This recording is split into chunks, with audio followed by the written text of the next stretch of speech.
좋은 신문 TV입니다. 구독해 주시면 고맙겠습니다. 오다 보니까 별빛 거리, 그렇죠?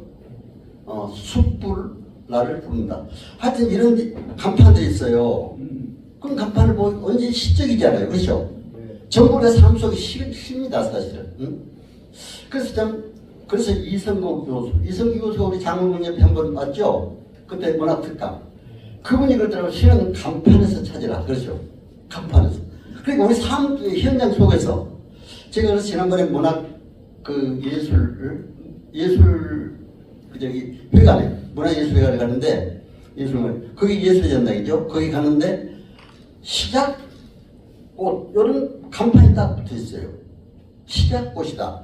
그래서 이게 시작이 꽃인가 시작이 꽃인가 무척 생각해 봤거든요. 여러분 어때요? 어떤 것일 것 같아요? 바로 시를 쓰는 것은 꽃이고, 그렇죠? 시를 낭송하거나 또 우리가 글을 써서 소설을 써서 수필을 써서 영화로 연구로 만들어서 사람들에게 보여주는 건 실용입니다. 그렇죠? 그래서 제가 오늘 문학, 꽃, 향기 이런 주제로 여러분들에게 이렇게 잡아봤습니다. 회장님 소개 한번 해주시죠. 네, 감사합니다. 저희는 한국장로문의협회 회장 이재호 장로입니다. 예, 저희 장로문의협회는 초교파입니다. 초교파 장로들이 모여서 하나님께 영광을 돌리고 하나님이 기뻐하시는 아름다운 문학을 통해서 복음이 전파되고 하나님의 사랑의 향기가 나타날 수 있도록 저희들이 활동하고 있습니다. 예, 장로님 오늘 세미나를 하시는데요. 오늘 좀 총평을 한번 해주시고. 오늘 우리 목사님이 오셔서 아주 은혜롭게 예배를 잘 드리고 또 우리 강사 박완신 장로님이라 해서 사이버 대학교 총장이 하셨는데 또 저희 문학협회에 감사이십니다. 그래서 오늘 많은 분들이 오셔서 아주 은혜롭게 강좌를 잘했습니다. 저희 장로문의협회는 아까 말씀드린 대로 초교파 장로들이 모여서 등단하신 분들만 가입할 수 있습니다. 문학에 등단하신 분들이 시와 소설과 수필과 동시 또 평론 이런 것을 통해서 등단하신 분들만 가입이 됩니다. 교단은 초교파입니다. 그리고 나이는 제한이 없고요. 장로로 직분 받았을 다 가입할 수 있습니다. 장로로 문학 활동을 하시는 분들 네. 연령의 제한이 없이 네. 초교파적으로 네, 남녀 구분 없이. 예, 함께 회원으로 가입하실 수 있는 분들 감사합니다, 장로님. 네, 감사합니다. 좋은 신문 TV입니다. 구독해 주시면 고맙겠습니다. 고맙습니다. 구독과 좋아요 눌러주시기 바랍니다. 예배하신 우리 한국장로문협회 이재호 회장님과 또 전 회장님들 그리고 임원님들 여기 오신 권사님 또 집사님 모든 성도님들 진심으로 감사의 인사를 올립니다. 유대계 독일의 유명한 철학자 마틴 부버는 너와 나라는 책을 썼습니다. 훌륭한 책이죠. 이 책에서 너와 나의 만남 속에서 기쁨 있고 행복이 있다 이랬습니다.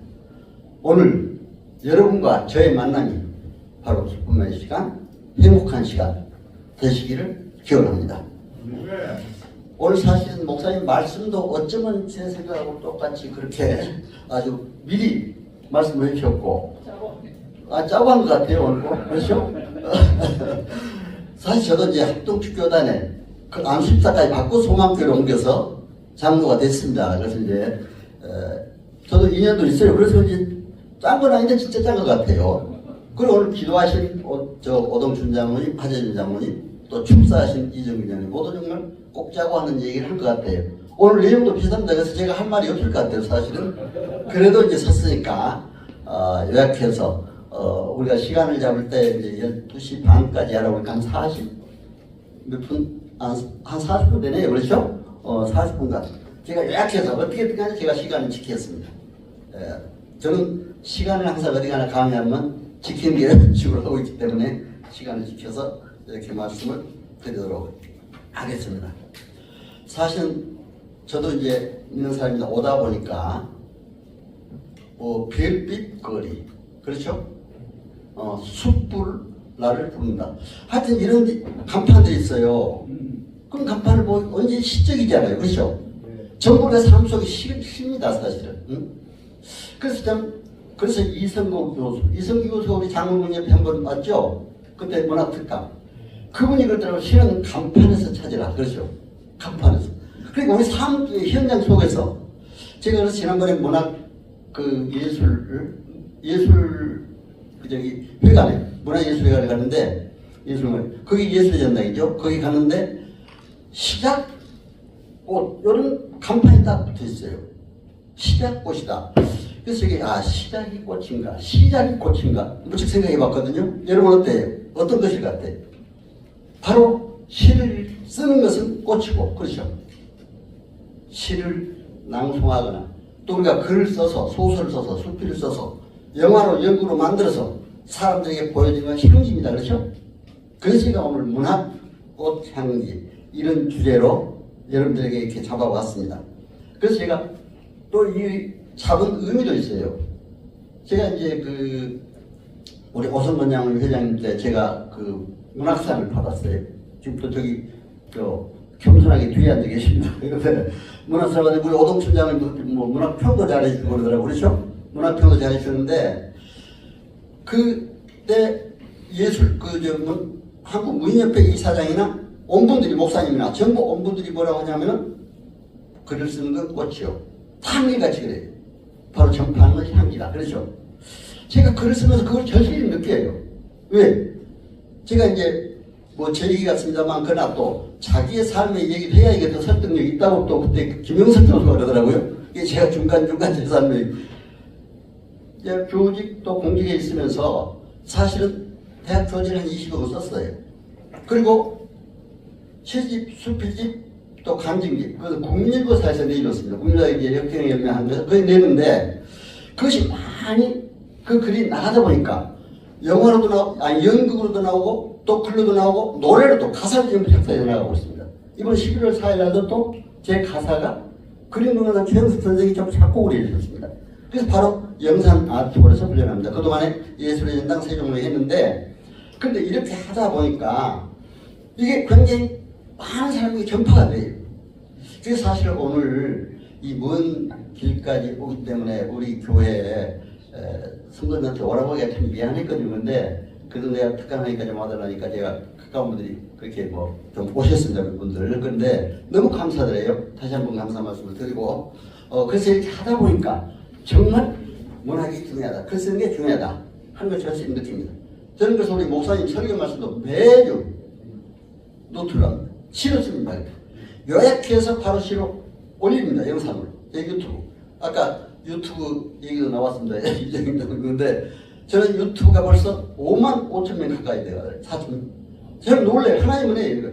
이게 제가 만들고 한 게 아니라 목사님이 만들어주셨어요. 어느 목사님이 전문하는 목사님이 그렇게 해서 했는데 작년에 구독자 1000명 4,000시간이 되니까 작년부터는 이제 부울에 승인 나가지고 계속 광고도 조금씩 들어오더라고요. 돈도. 그런데 지금 5만 5천 명 가까이 들어가요. 그렇죠. 5만 4천. 제 유튜브 박완식 TV 지금 바로 나온다는데 제 얘기를 하려고 합니다. 그렇게 이건 향기를 발할 수가 있다. 문학을 하면. 그렇죠? 그래서 우리가 이런 일도 해야 된다 해서 제가 이제 말씀을 드립니다. 그렇다면 문학의 우선 정의를 알아야 돼요. 그렇죠? 문학이 과연 뭔가? 사실 문학은 아까 말씀드렸습니다만 제가 이제 이거는 아까 우리 목사님들나 또 오동춘 장로님도 잘 이렇게 설명을 해서 제가 그런 얘기는 않겠습니다. 법적으로 한번 제가 법과 대학에서 법학을 전공하고 이제 석사 박사는 행정학을 해서 이제 법정대학 교수를 했기 때문에 법적으로 분석을 하더라고요. 그래야 정확히 문학의 의미가. 그렇죠? 그래서 지난번에 목사님 장로님 모시고 한번 특강을 한번 했더니 굉장히 자기들이 모르는 걸 알았대요. 법적으로 분석을 해요. 그렇죠? 자, 문학진흥법에 뭐라고 되어 있습니까? 문학이라는 것은. 문학진흥법에 사상이나 감정 등을 언어로 표현한 예술작품이다. 법에 이렇게 규정해요. 그건 정확한 용어입니다. 그렇죠? 법적으로. 법에 틀리면 안 되잖아요. 그러니까 사상이나 감정 등을 언어로 표현한. 아까 목사님 목사님 설교 말씀대로 보이지 않는 사상이나 감정이잖아요. 그걸 언어로 그런 사람에게 나타내 주는 것, 이것이 바로 예술 작품이다. 이렇게 해서 거기에는 시가 있고 시조가 있고 소설이 있고 희곡, 수필, 아동문학, 평론 등이 있습니다. 문학법에서 그걸 규정하고 있습니다. 문학에 대한 규정을 그러니까 이래가지고 또 하나 문화예술진흥법이라는 게 있어요. 진흥법. 거기에 보면 2조에 정확하게 또 규정하고 있습니다. 문화예술진흥법 제2조에 제가 한번 보면은 뭐라고 되느냐. 문화예술이란 문학이 제일 먼저 나오더라고요, 앞에. 그렇죠? 문학, 미술, 이거 응용미술도 포함하고 있습니다.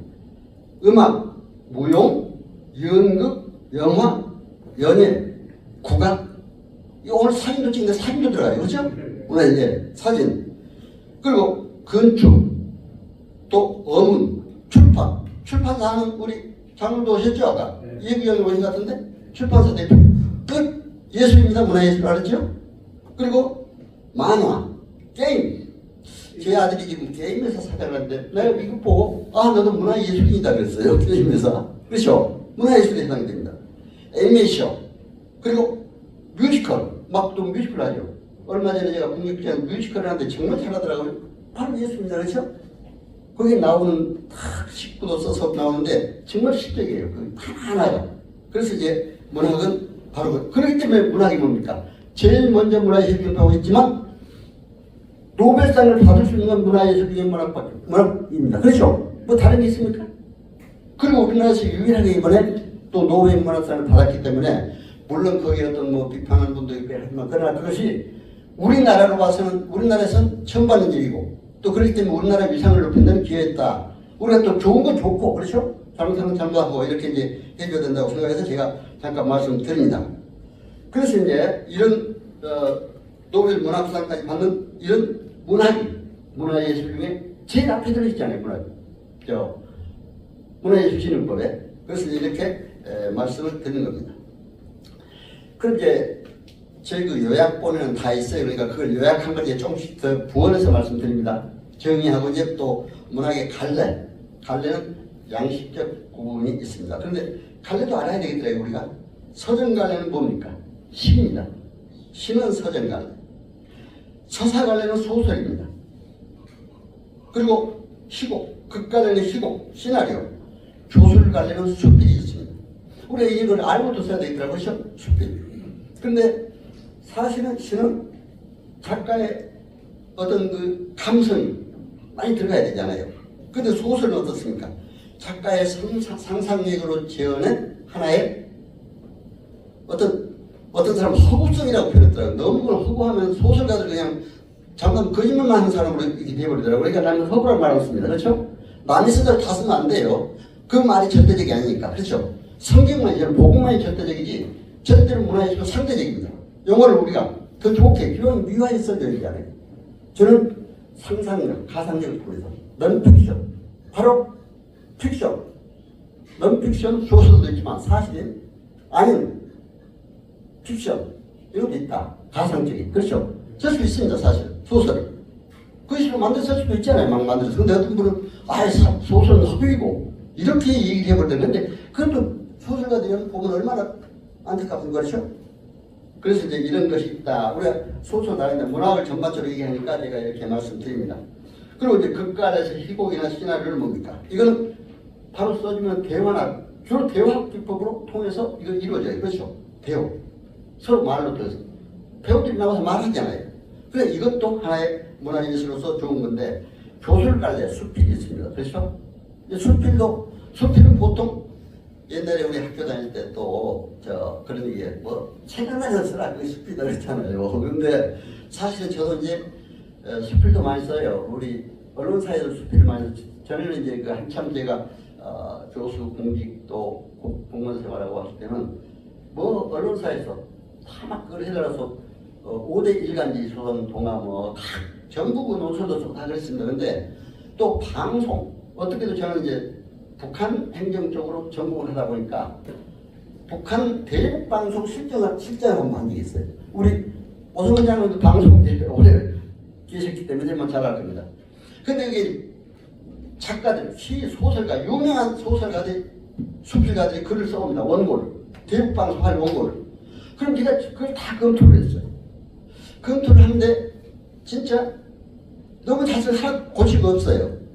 그러나 저는 이제 총 책임자니까 국가 정책적으로 맞느냐 안 맞느냐 이런 걸 검토를 많이 했어요. 그렇죠? 문화적으로 물론 문구 좀 잘못 쓴 건 좀 고쳐졌지만 그렇게 해서 KBS 통일로 가는 길, MBC 두원 산업 프로, SBS 아침 생방송 거의 제가 한 15년 그때 나갔거든요. 근데 지금 생각하면 너무나 하나님에게 감사해요.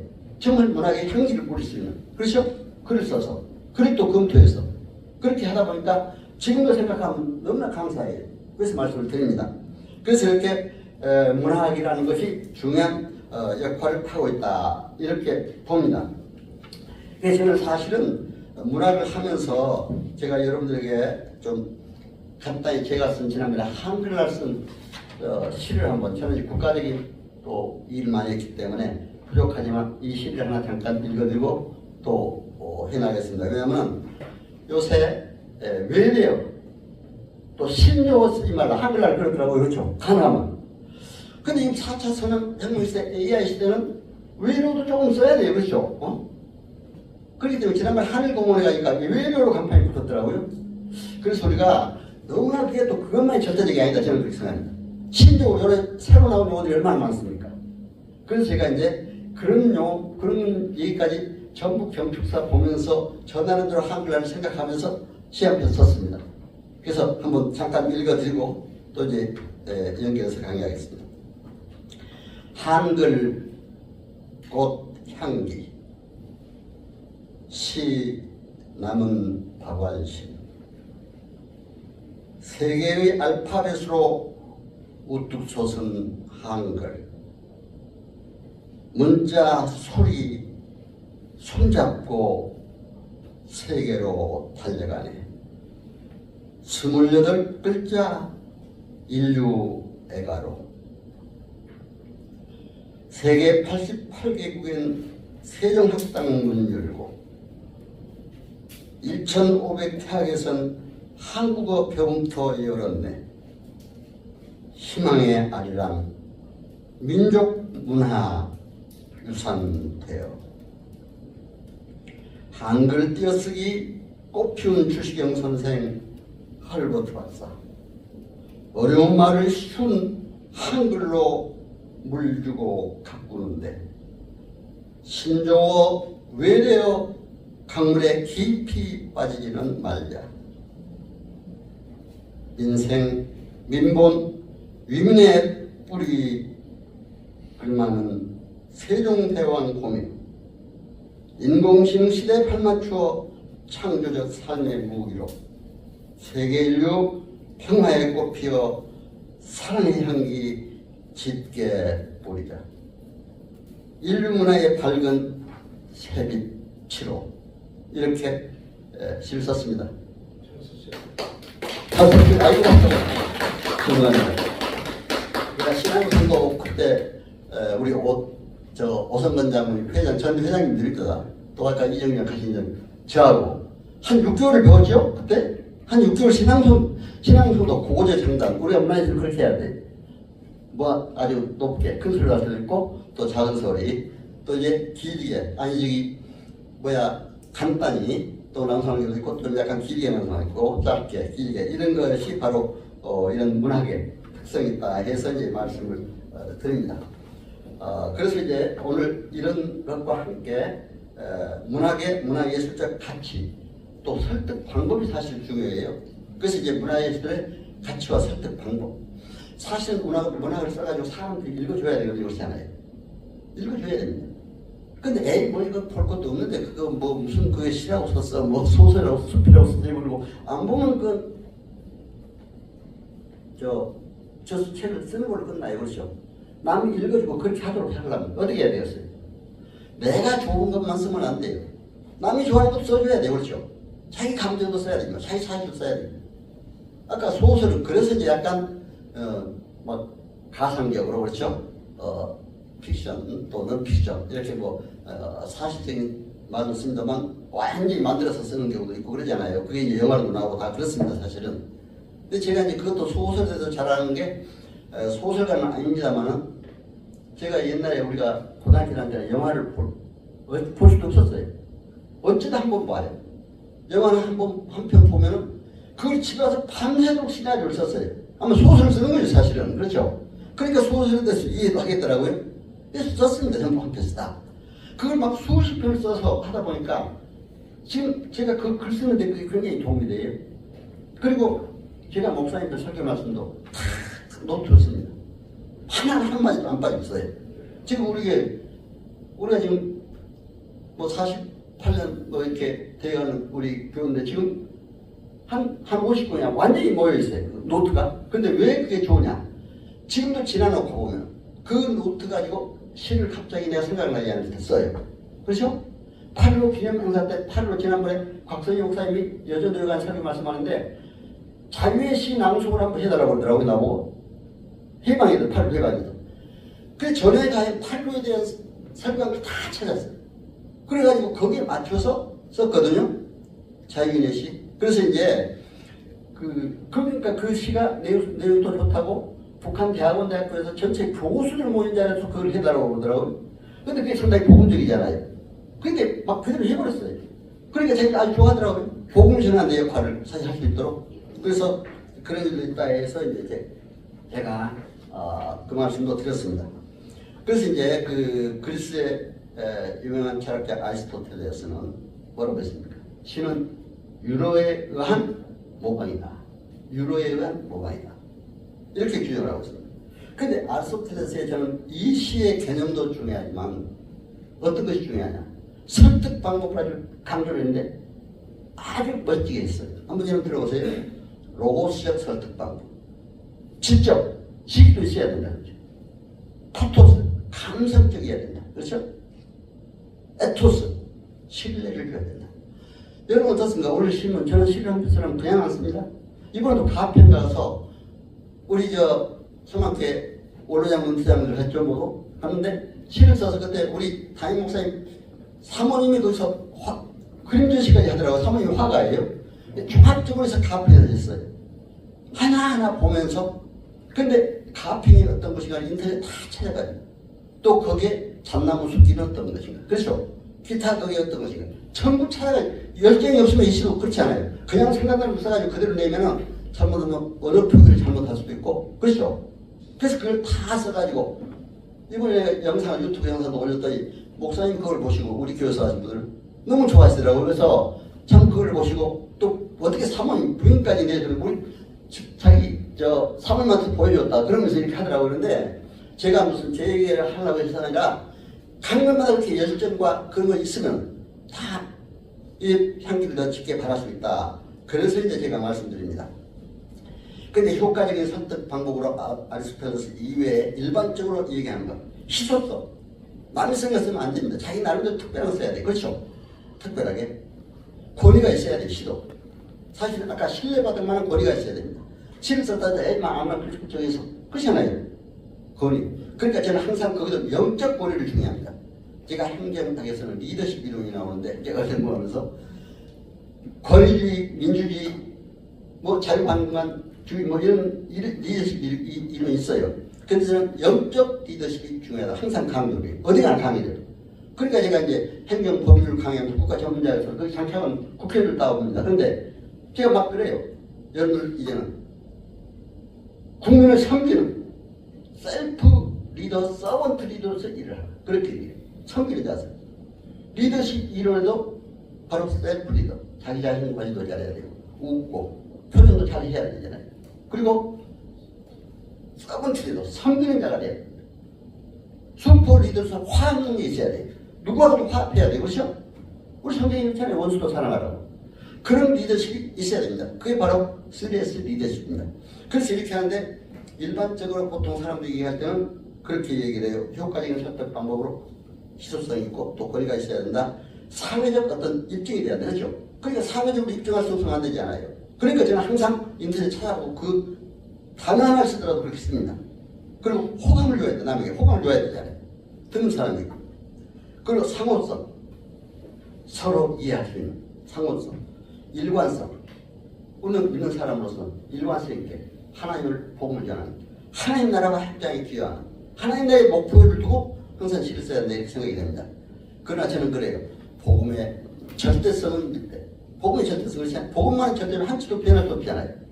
그러나 문화의 상대성에 따라서 복음을 전하라. 저는 그렇게 얘기하고 싶습니다. 농민한테 가서 농민에 맞는 시를 써줘야 돼. 그렇지 않아요? 어민들한테 가서 어민에 맞는 시를. 저는 농촌에서도 농사도 지어보고 고기 낚시도 해봤어요. 고기 잡고 가봤어요. 바다에 가서 정말 빠져 죽을 뻔했습니다. 서해바다에서 조기 잡다 한번 파도에 밀려서 그냥 무인도에 가서 간신히 살아나서 하나님 타전이 사는 거예요. 근데 제가 성경을 보면서 성경도 완전히 예수님 그랬지 않아요? 씨 뿌리는 비유. 뭐 농민들이 알아야 씨 뿌리는 비유를 써있잖아요. 어때요? 어부들 만나서 뭐라고 했습니까? 고기 낚는 비유를 했잖아요. 그렇죠? 사람 낚는 어부가 되라. 그렇죠? 이게 헬라어의 기법입니다. 그렇죠? 그런 기법도 있어요. 헬라어로 이게 이번에는 그 영어상으로 그렇게 나옵니다. 그런데 그런 기법까지 그런데 예수님도 훌륭한 신이라고 생각해요. 그렇죠? 사람 낚는 어부가 되라. 얼마나 멋있습니까? 그렇죠? 어부들한테 가서 이런 우리가 어떤 그렇게 이제 다 해야 한다. 그래서 아까 우리 저기 참신성에 대해서도 아까 또 목사님이나 장로님이 제가 이제 참신성을 했어요. 이건 커뮤니케이션 이론에 나온 얘기입니다. 행정학에는 커뮤니케이션 이론, 리더십 이론도 다 나와요. 근데 참신성 새롭게 써야 되죠. 그렇죠? 새로운 거. 그리고 적당량을 써야 됩니다. 근데 요새 시도 뭐 긴 시도 있지만 아주 짧은 시도 있어요. 내가 아는 대학의 총장하는 분 한 분은 시인인데 시정일간 서너 줄밖에 안 돼 시가. 한 권이 그러니까 너무 또 아쉽더라고. 긴 것이 좀 있어야 중간중간 있어야 되잖아요. 한두 개. 네. 여러분 짧고 긴 시가 나와서 그런데 가장 짧은 시가 뭡니까? 혹시 아시는 분 계세요? 이 지구상에서 가장 짧은 시 한 줄로 됐어요. 한 행이라고 해요. 시에서 뱀은 길다. 어때요? 뱀은 길다. 뱀은 길긴 있는데 그 한 줄이 시입니다. 이런 시도 있다는 걸 우리가 알고 있어야 되겠죠. 그러니까 뱀은 길다. 저는 그래서 시도 이렇게 다양해요. 요새 뭐 뱀이 하도 유행이 많더라고요.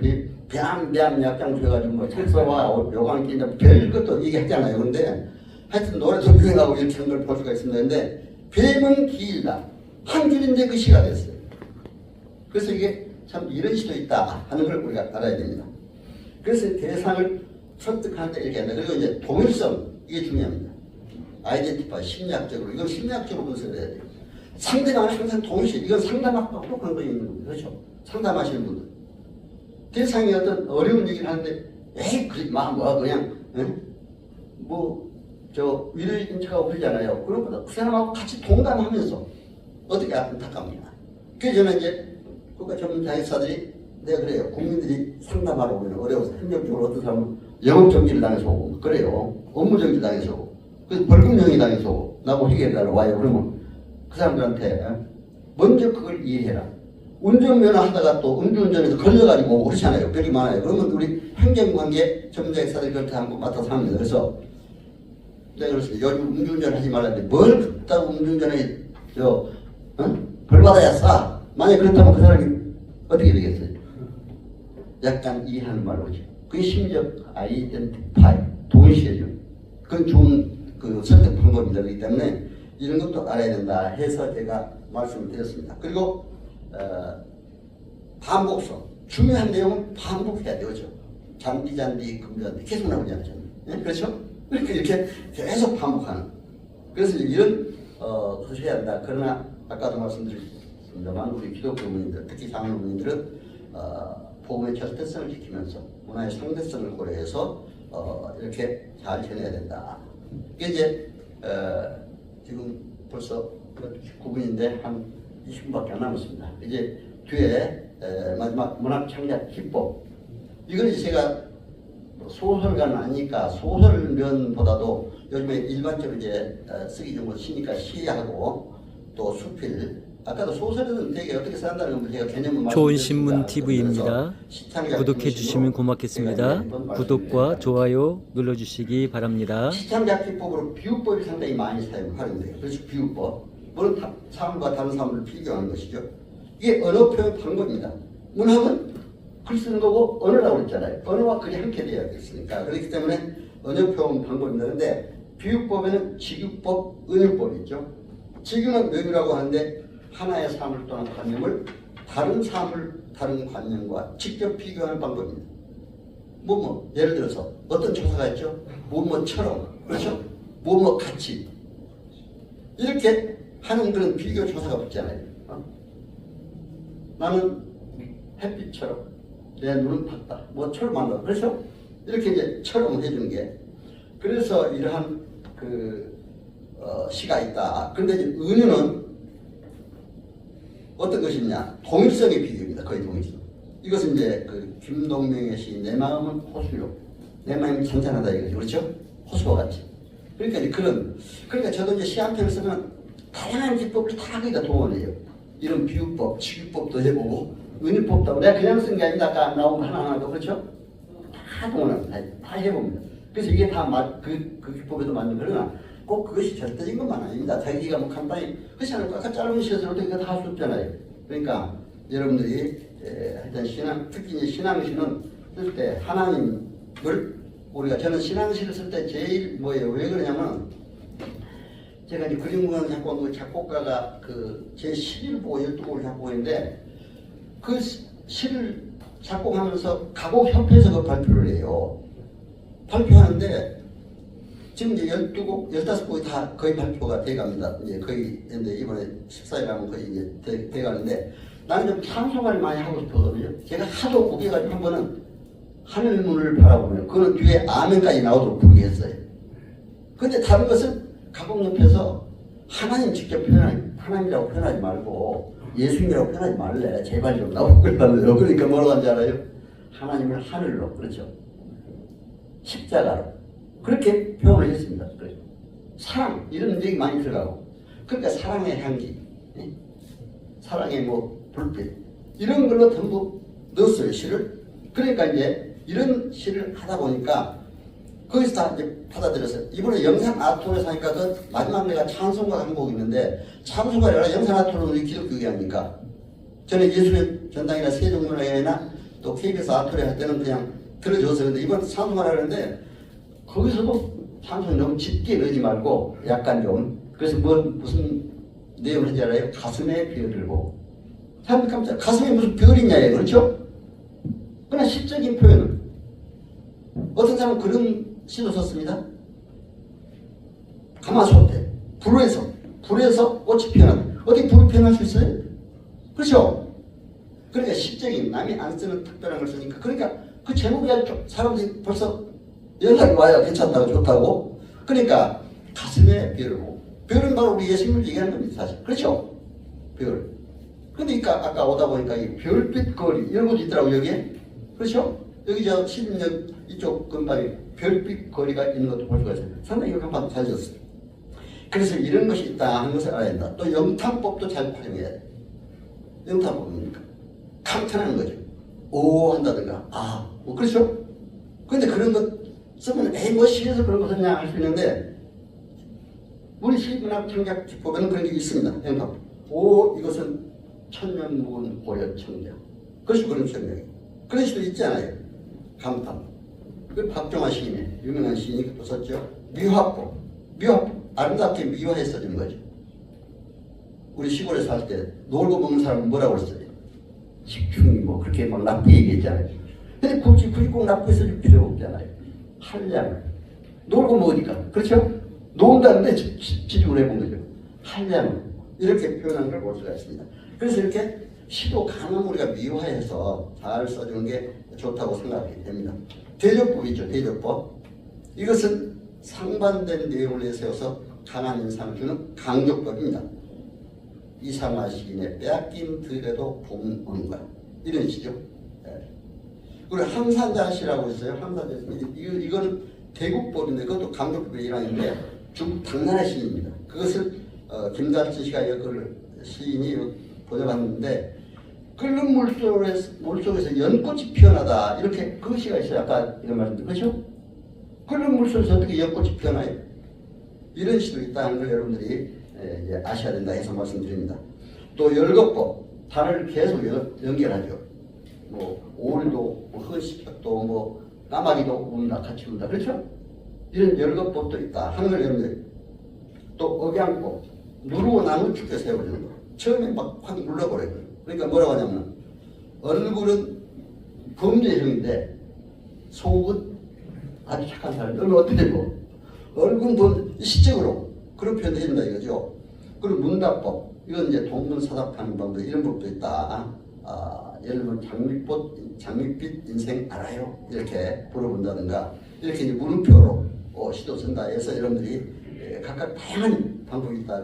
서리법 사실 변화시켜서 잘 전달하면 빼앗긴더라도 뽑는가.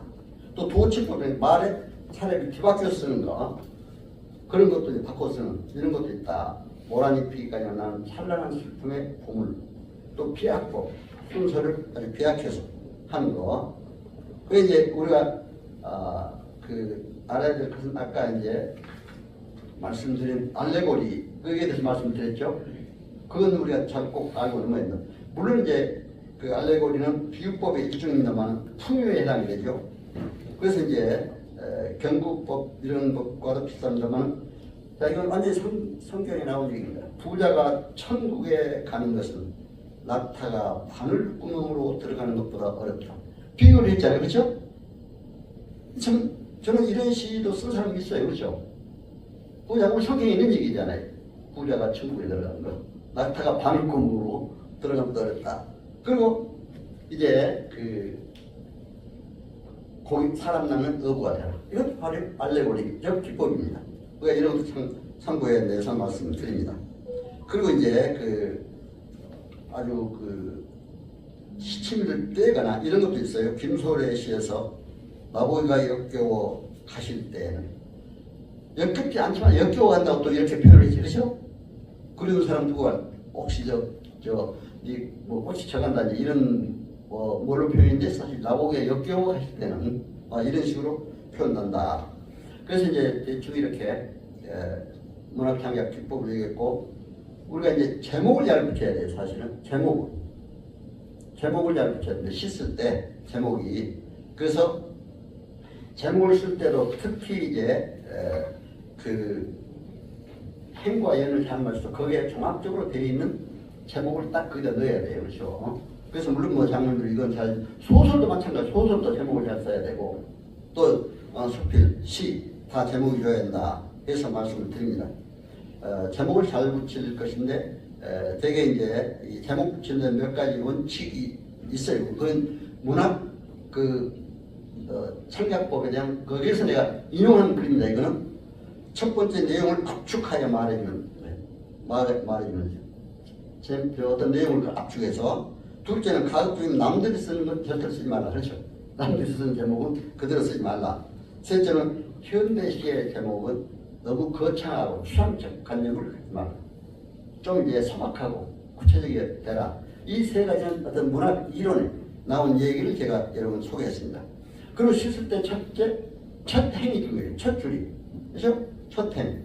도입부에서 첫 행이 중요합니다. 그렇기 때문에 첫 줄이죠. 말하자면 이제 씻을 때.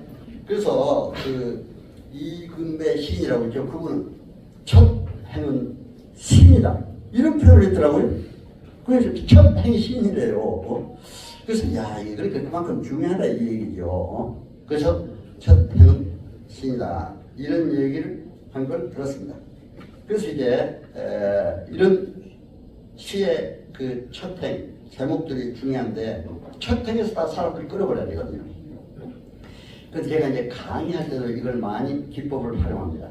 제가 국가전문 자격사들 강의한다든가 또는 대학에서 학생들을 강의한다든가 사회 제가 여러 나라 돌아다니면서 보험전 북한 선교사를 한다고 북한도 속차례 다녀왔고 또 쭉 캐나다, 미국, 일본, 중국, 러시아 유럽까지 북한 선교사였기 때문에 그 사람들을 만나거나 거기 가서 세미나 또 그래서 이제 많이 다녀봤습니다. 그런데 강의할 때마다 어때요? 교수법을 잘 활용을 했어요. 지금도 교수들 많고 교수법에 대한 강의를 해주고 있거든요. 왜? 교수들이 박사님을 딱 와가지고 교수를 하니까 학생들이 흥미롭지 못해. 학생들이 맞는 것 같은 얘기를 잘 해줘야 되잖아요. 그러니까 저는 교수법이 어떻게 됐습니까? 아마 제가 그래서 이제 교사 자격증을 따가지고 교수법을 완전히 배웠어요. 5분, 첫째 1시간 강의면 5분 첫 5분이 중요하다. 그 모티베이션, 동기부여라고 했잖아요. 그렇죠? 동기부여를 잘해야 된다. 이런 얘기를 하고 있습니다. 그러니까 동기부여 시간에 어떤 예화를 든다든가 재미있는 흥미로운 얘기라든가 그것이 함께하는 그렇죠. 그래서 사실은 제가 아까 뭐 이게 동기부여 시간에 뭐 저는 부거의 그 시를 한번 인용해서 여러분과 같이 기쁨과 행복의 시간 되자 이런 걸로 했습니다만 짧게 하더라도 그게 5분이 중요해야 돼요. 사람들을 사로잡는. 그러니까 우리가 시도 마찬가지인데 첫 행이 중요하다. 그렇죠? 첫 행에서 딱 잘 나오고 그러면 그것만 보고 뒤에 안 봐도 이 시가 어떻다는 걸 알아버려요 사람이. 그러니까 첫 줄 쓸 때 우리가 잘 써야 된다. 해서 제가 말씀드립니다. 그래서 이런 5분간 그렇게 앞에 강의가 중요하다. 저는 이제 그 종합 결론을 맺도록 하겠습니다. 딱 9분 남았는데 9분 좀 일찍 끝내드릴게요. 일찍 내는 게 더 좋죠. 그래서 채워요? 그래서 이제 어떻게 보면 이 내용에 충실한다고 일을 썼습니다. 그렇죠? 거기 내용에 거의 다 이제 설명을 했는데 제가 이제 이상 그 문학 창작 그 곧창기 주제로 문학 정의와 창작 기법 또 문학의 갈래는 뭔가 여러 가지 있습니다. 근데 아까 문학의 갈래 중에 한 가지를 제가 이제 그 중에는 큰 갈래, 작은 갈래가 있습니다. 아까 이제 서정 갈래, 서사 갈래, 뭐 이런 극갈래, 교술 갈래 이런 것도 있다고 했잖아요. 교술 갈래는 뭐 여러 가지 있다고 그랬는데 큰 갈래, 작은 갈래, 둘 갈래. 큰 갈래는 뭡니까? 세계적인, 국제적인 어떤 시를 쓸 때, 그렇죠? 세계 문화에 맞게. 작은 갈래는 뭡니까? 좀 그 나라에서는 통일된다. 그래서 제가 북한에 가서요, 백두산에 올라가서 저는 참 하나님의 은혜로 중국에서 우리 교단 총회 남북한 선교 통일위원회할 때 중국도 쓰는데 갈 때마다 백두산 천지를 봤어요. 한 10번 가봤는데. 근데 북한도 갈 때마다 거기서 평양에서 고려 항공 타고 해상 양강도라고 그러고요. 옛날에 한경남도였죠. 거기에 내려서 이제 버스 타고 백두산 가는데 평지예요. 그런데 비가 그렇게 억수가 쏟아지더라고요. 근데 내가 문인 줄 알고 전부 북한의 문학동맹, 거기는 문학동맹이라고 합니다. 우리 문인협회라고 그러잖아요. 한국 문학동맹. 문학동맹 회원들이 전부 나한테 붙여놨어요. 올라갔어요. 근데 백두산의 그런 모습을 보고서 시를 하나 딱 썼어요. 이건 작은 갈래의 시입니다. 그렇죠? 우리가 남북한의 관계가 세계적인 건 아니니까. 그래서 쓰는데 이 시를 자기들 달래요. 자기네 문학동맹이 실 것대요. 우리 제가 한국문협회 문학지도 있잖아요. 거기 문학지도 글을 많이 썼습니다. 우리 장모님도 뭐 이번에도 시를 냈습니다만 그 문학동맹지가 있더라고요. 그게 시켜서 달래고 제가 교육했으면 안 좋겠어요. 줘야 돼? 근데 주려고 그랬는데 그 사람들이 주면은 내가 그대로만 실어주면 좋아요. 통일을 아주 가까이. 근데 그걸 쫙 조작해가지고 자기네 체제에 맞게. 그럼 잘못하면 내가 북한을 찬양하는 것처럼 이상이 돼버리잖아요. 그거 내가 안 주고 이 시는 대동강에 와서 낭독이 되었다. 전체 기자들, 그때 기자들도 한 100여명 갔거든요. 우리나라에. 대동강에 낭독이 되었다. 그래서 대동, 그래요? 자기 주시면 좋겠는데 자기 문학 동맹이 실면 뭐 좋겠다고. 그래서 대동강에 와서 딱 거기서 이제 그 낭송을 했어요. 평양아 말에다오. 또 이런 시를. 그래가지고 백두산 얘기, 대동강 얘기 뭐 전부 우리 어떻게 통일로 가자 이런 길로 이제 하나 했습니다. 제 시집에는 거기다 실려 있습니다. 그래서 했는데 그 사람들이 뭐 박수가 뜨거운 박수가. 북한에는 유명한 호텔에 저희들이 가면 꼭 고려 호텔이라고 제일 먼저 생긴. 그건 굉장히 고급 호텔인데 그리고 이제 신식 호텔은 불 앞에 지어줬어요. 대동강 배나 양각도 호텔. 거기는 골프장도 있고 그렇습니다. 그리고 우리 기독교인들이 많이 가면 보통은 여관에 세워요. 여관 하니까 여러분 그냥 여관 같죠? 아닙니다. 여관. 호텔을 여관이라고 합니다. 북한에서. 그렇죠? 북한 용어로. 그래서 거기 가서 저기 한국은 북한의 조선 그리스도교 연맹 위원장 강영선 목사의 아들이에요. 위원장이 강양욱 목사. 강양욱 목사의 아들 강영선 목사. 그 사람이 최고인민의 대의원, 우리나라 국회의원입니다. 국회의원도 하면서 거기 상임위원 굉장히 높게 해요. 나하고 우리 목사님들하고 같이 갔어요. 우리 목사님하고 그 장신대 총장도 같이 갔어요. 모두 북한 선교한다고. 이 북한 전부 이제 개성, 남포, 평양, 북한 여러 지역 돌아다니고 보통은 여관 앞에 거기서 이제 식사를 하는데 나보고 그러더라고요. 우리 수령님 교양 좀 잘해주세요 그래요. 이게 무슨 소리냐 했더니 수령적 비판하지 말고 좋은 말만 해달라 이거죠. 내 책을 북한에 제기하는 시간에 그 사람 다 분석하고 있더라고요. 그렇잖아요. 근데 거기 보면 다 비판이잖아요. 왜? 제가 이제 주체 사상을 분석할 그 수령론, 뭐 영생론 이런 것들이 있습니다. 그래서 그걸 딱 수령은 하나님이라고 그래, 하늘. 그렇죠? 또 영생론, 수령은 영원히 산다. 죽으면. 그렇죠? 꼭 우리 성경을 그대로 인용하지 않아요. 그래서 제가 그랬습니다. 어떻게 그렇게 할 수가 있냐. 나는 교회 장사. 어떻게 지도자를 우리가 여러분들이 섬기고 뭐 하는 건 좋지만 수령을 하나님이라고만 나는 믿지 못한다. 그랬어요. 그냥 우리 목사님, 장인들 총장 다 들었습니다. 그때 사실. 내가 뭐 그냥 나 혼자 갔으면 또 그런 얘기하면 아이 뭐 내가 그렇잖아요. 뭐인데 아주 그냥 죽을 각오를 하고 그러면 이제 잘못하면 거기서 잡힐 수가 있는데 기자들 한때 전부가 왔으니까 이런 제가 납치당하라 그러지 않죠. 그렇게 해서 이제 했습니다. 그래서 이제 그런 일도 있다 합니다. 그래서 그런 작은 관료로서 그런 시도 써야 된다. 우리나라 중심의 시도 써야 된다. 그러나 이제 여러분 씻을 때 마지막으로 부르는 부분으로 God's part, our part. 이걸 철저히 알아야 됩니다. 하나님이 할 부분이 있고 우리 인간이 할 부분이 있습니다. 그렇죠? 하나님이 해주실 부분이 있어요. 우리가 기도하고 하나님도 저는 지금까지 내 앞길을 인간이 전부 하나님이 하셨어요. 그렇죠? 너무 감사드려요. 하나님께 영광을 돌리고. 문학을 하게 된 것도 하나님이 하게 하신 거예요. 그렇죠? 글을 어려서부터 일기도 쓰게 하고 수필도 세계 각국 다니면서 여러 가지 그 비행무도 타서 제가 수필도 올리고 그랬거든요. 그러다 보니까 이런 하나님 위해서 문학가로서 이렇게 활동도 하게 됐다. 그런데 God's part, 하나님이 할 부분이 있고 우리가 할 부분이 있다. 그렇죠? 그럼 내가 할 부분은 최선을 다해야 돼요. 그래야 시도 빛을 보죠. 향기를 발할 수가 있죠. 여러분 우리 시험 공부하는 학생들이 공부는 안 하고 하나님 해주세요 하고 어떤 사람은 놀고 그냥 기도만 한다고 그러더라고요. 그게 되겠어요? 아니잖아요. 우리가 하나님께 기도하고 우리가 할 일은 최선을 다해야 돼요. 저는 그런 생각입니다. 그리고 디지털 시대, 인터넷 시대. 우리 여기 소망교회 권사님 보면 인터넷 최고 전문가예요. 배우고 있어요. 저도 지금도 AI에 대해서. 근데 너무 도움이 돼요. 그러나 저는 유튜브를 하니까 아주 도움이 됩니다. 그래서 여러분 유튜브 시간표 써라면 써주지 않아요.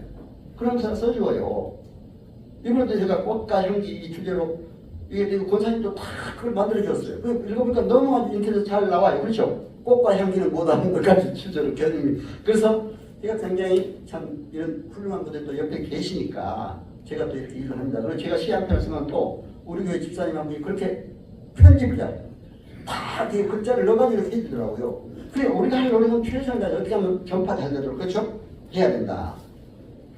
그러나 하나님 나라의 목표를 두고 최선을 다해서 노력을 해야 돼. 하나님 나라의 목표를 두다는 게 있지 말이죠. 그렇죠? 하나님의 땅끝까지 복을 전하는 게 있지 말이죠. 저는 땅끝 마을도 가봤습니다. 구로파. 이제 포르투갈의 땅끝 마을이 있잖아요. 거기 가서 제가 세계사회에서 총장한테 교수 교정을 가서 했는데 정말 완전히 절벽이 땅끝. 앞에 대서양에 파도가 막 산더미 같아요. 절벽이 거기서 예배를 드렸거든요. 근데 마음이 시원해 예배 드리고 오니까. 근데 우리나라도 저 해나무리 땅끝 마을 있잖아요. 근데 땅끝까지 우리가 복음을 전하려면 하나님 나라의 목표를 두고 복음의 절도성을 지키되 우리 하나님의 최선을 다해서 복음의 향기를 문화의 상대성을 따라서 올려야 한다. 근데 하나님 나라만 요약해야 되는 건 우리 박사님 목사님 설교 말씀에 지금도 제가 그때 써놨기 때문에 지금도 기억이 나요. 그거 보면 하나님 나라, 주권성 몇 가지 딱 특징을 얘기해 주더라고요. 주권성, 통치권성, 현재성, 미래성, 선물성, 노력성 요 6가지를 딱 정리해 주더라고요. 보세요. 하나님 주권자잖아요.